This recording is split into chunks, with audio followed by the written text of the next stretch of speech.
नमस्कार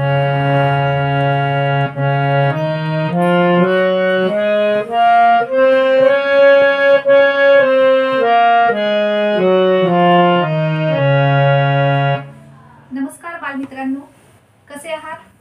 अलंकारांची प्रॅक्टिस केली का? आपण आतापर्यंत 1 ते 6 अलंकार बघितले आणि अलंकार म्हणजे काय हे आता तुमच्या लक्षात आलं असेल. स्वरांचा विशिष्ट पद्धतीने मांडलेला समूह, क्रमबद्ध समूह. तर 7वा अलंकार पाहूया.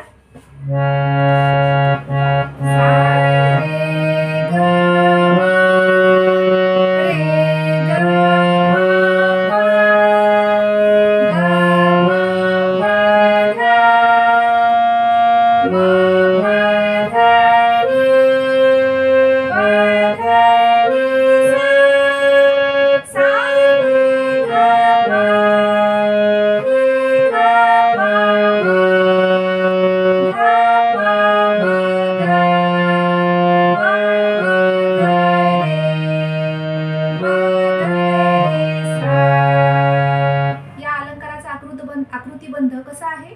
4 स्वरांचा एक एक टप्पा आहे.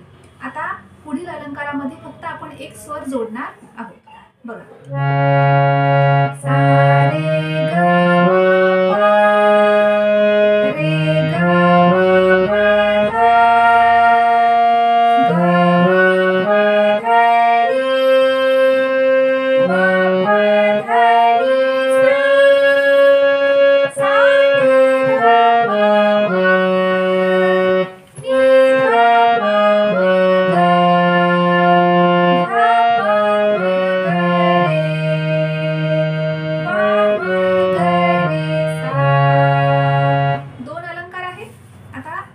म अलंकार बघूया आपण.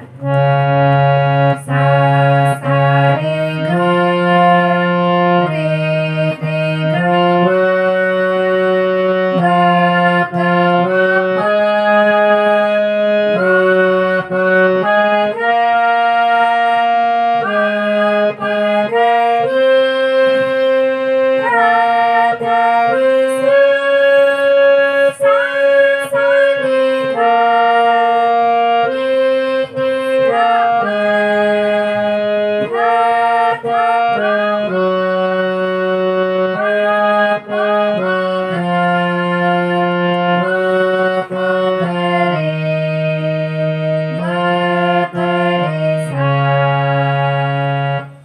ध आज आपण हे 3 अलंकार बघितले.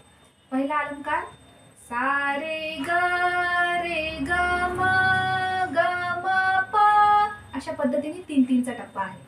नंतर पुढला अलंकार म्हणजे 7वा सा रे ग म प ध. म्हणजे काय केलं आपण? एक एक स्वर जोडत पुढे पुढे गेलो, म्हणजे चढत्या क्रमाने गेलो. आणि 9वा अलंकार आपण बघितला. पहिला स्वर जो आहे तो आपण पुन्हा घेतलेला आहे, म्हणजे रिपीट केलेला आहे. कसा? सा सा रे ग ग म ग म प अशा पद्धतीने सा सा रे ग ग म म्हणजे एक स्वर मागे येऊन तो स्वर पुन्हा घेतलेला आहे. तुम्ही जसा जसा रियाज कराल, सराव कराल, तुमच्या लक्षामध्ये तो आकृतिबंध, तो पॅटर्न येईल. तर अशा पद्धतीने आजपर्यंत आपले 1 ते 9 अलंकार झाले आहेत. पुढल्या भागामध्ये आपण काय करणार आहोत? 1 ते 9 अलंकार सलग म्हणणार आहोत आणि सलग म्हटल्यानंतर आपण त्याचा आलाप सुद्धा घेणार आहोत. म्हणून पुढला जो भाग आहे तो नक्की बघायचा, आलाप कसा घ्यायचा आणि 1 ते 9 अलंकार सलग कसे म्हणायचे याचा आपण अभ्यास पुढल्या भागामध्ये नक्की करणार आहोत. तर असेच सराव करत राहा, गात राहा आणि आनंदी राहा. नमस्कार.